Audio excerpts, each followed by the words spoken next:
Hey guys, Artosis here, bringing you another game from the BSL 15 Asian Championships. We are in Group C match. Well, it's a winner's match, so match number 3. And we have Bus going up against Fengzi. This is game number 2. Bus actually took down Fengzi on Longinus with a very distinct style of mech, where, for lack of a better way to describe it, he just sat there in an arc. He set up a containment on top of the ramps. I think that Fengzi gave up all of his opportunities by going queens too quickly. That was so much money sunk into trying to get value later on. Like, when you spend that much money to gain equal value 2 minutes later, and then 3 minutes after that positive value, right? That's 5 minutes down the road. That's a lot in Brood War, man. And I think that was his undoing. And honestly, I'm very impressed with the way that Bus played it, because I don't think I've ever seen mech played like that, where you just kind of sit there. But yeah, it ended up working out. Very interesting game. So right now, Bus leads over someone that I'm putting down as one of the favorites of the tournament. You know, I feel like Zhanhun, Miyu, and Fengzi are probably, at least for me, the 3 Chinese players that I really know a decent amount about and am very impressed by. So yeah, we'll see if Fengzi is able to kind of fight back here in game number 2. Okay, so the map is Vermeer.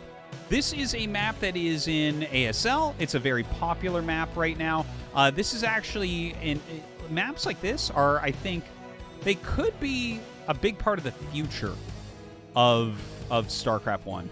Because this map, okay, is a 4-player map that was basically, there was a sponsored company, I think it might have been AMD or something, that basically sponsored the making of this map. And they had a pro gamer from each race sit down and kind of go over how to make the map as balanced as possible. And so far, we've seen very good games on Vermeer. It's a really interesting map. It feels a little bit bigger than what we're kind of used to for 4-player maps. Just like the length of all the expansions to each other and how far you have to go and things like this, like how open the center is. But yeah, it's definitely exciting to see this getting used more and more, and see if the pro gamers can really help to make a map that everyone's happy with. So far, it seems like I haven't heard too many complaints about Vermeer, so good on them. Now, one thing to note, this is a perfect wall against Zerglings, so you don't need a bunker or anything. Bus getting a nice start and going very quickly into his gas. So there is the possibility that he goes for mech once again. There's also a possibility that he does something like very fast upgrades here. It could be a 1-1-1 build, which would be Barracks Factory Starport, where you're trying to get oftentimes a quick Wraith, or maybe even Valkyries to go with Bio. There's a big variety of what he can do. Meanwhile, Fengzi is just going for a standard 2 hatchery opener. Going into that layer very, very quickly, and we'll see what he wants to do tech-wise. Like, you have to assume it's going to be Mutalisks. That's 2 hatchery Mutalisk is the strongest build for Zerg by a good margin. 3rd hatchery goes down right in the face of Bus, so he already has a very good idea of what's going on. Honestly, if I see something like this, I think opening Valkyrie would be absolutely just awesome. While you can go mech on this map, it is such a large map that I don't know if I've ever seen mech win here against Zerg.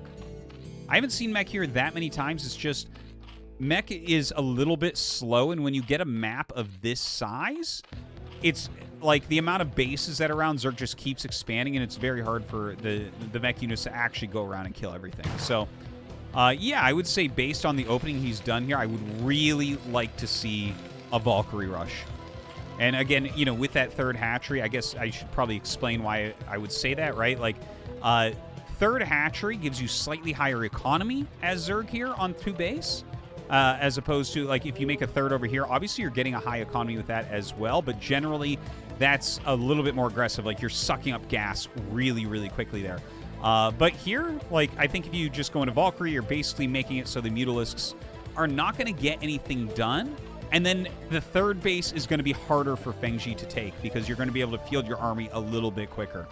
Whereas if you go for a quick 2 barracks with Academy against someone that, let's say, he takes this base, then you have 2 distinct locations that you have to defend against the heavy Academy pressure. So that becomes a little bit harder. Anyways, we'll see what he's up to. We do have the starport coming up. We already have the Academy and Engineering Bay. So it does look like we're going to see likely Valkyrie. But we don't... Well, I say that, but we don't see an armory. Science facility goes up. So it's just a science vessel rush, which isn't bad, but it's rather slow. Like, you're starting the science facility at the same time that your opponent is starting Mutalisks. So while it's a very quick science vessel, you're not going to have it irradiate for a long time, and if they split correctly against the first irradiate, like if they pull the Mutalisk out very quickly, it takes a long time for the vessel to really pay for itself value-wise. Whereas if you get 1 Valkyrie, the Mutalisk Craftsman is almost over. So anyways, we'll see how that goes for Bus. Adding 3 more racks here. Oh, cancels 1. Okay, okay. All right, the Muta's flying up now. Turrets going down. Not that many turrets yet. Okay, 3 here and a bunker. So this is pretty well defended overall. See what the Mutas can get done. All right, picking off a single SCV so far. Is that Magic 7 Mutas doing a fantastic job.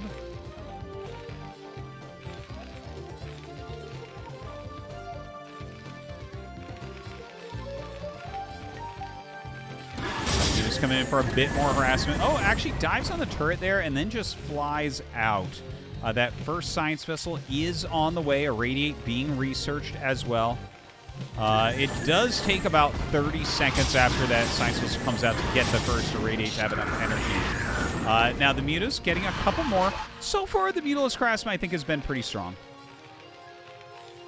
A decent amount of turrets have been built. He hasn't lost that many SCVs. It's not the end of the world. 33 is still pretty solid, but he's definitely going to want to keep that production going. In the meantime, Evolution Chamber, Hydralis Den, Queen's Nest. Normally when you see them made like this, all 3 of these buildings at once, you're going to be more heavy on the Lurker count.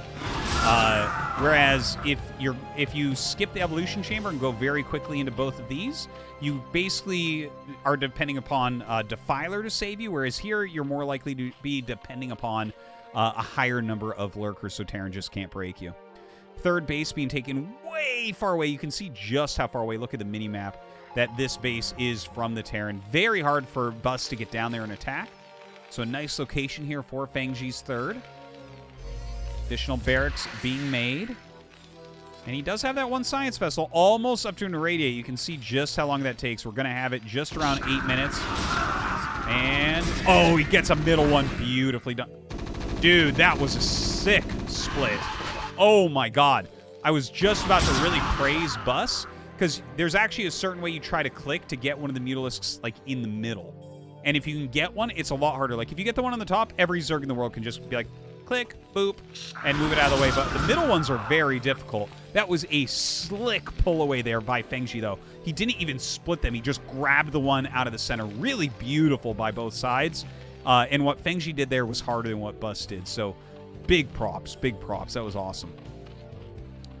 Okay. By the way, someone brought this up on my stream today. Is that a wrench? I have always thought that this is a wrench, and someone mentioned today that this might actually be the gun firing. Let me know in the comments below. That's the range upgrade, by the way, on the Academy for Marines.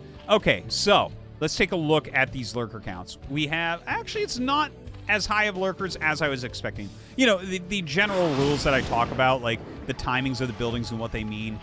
people do not always follow them. That's just like a kind of general thing.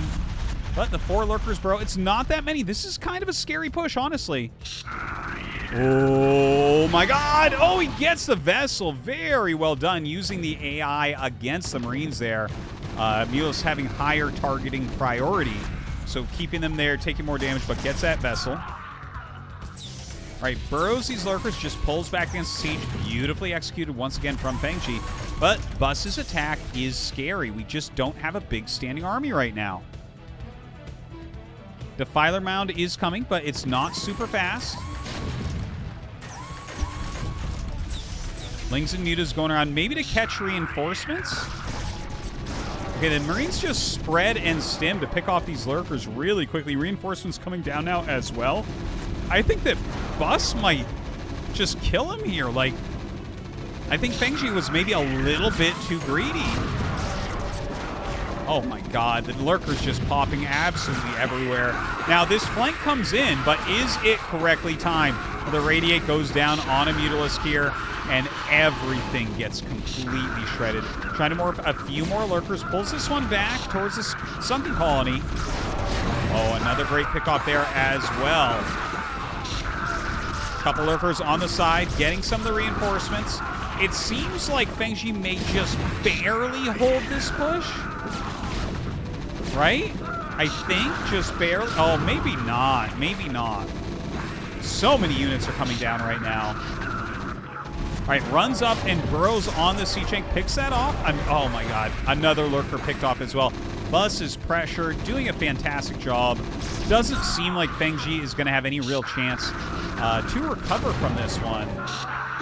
You know, I think he was just a little bit too greedy there, right? Like, either you're rushing to Defiler, or you're going to make way more Lurkers than what we saw. 4 Lurkers, not going to be able to hold something like this. GG, Bus goes right on in first place.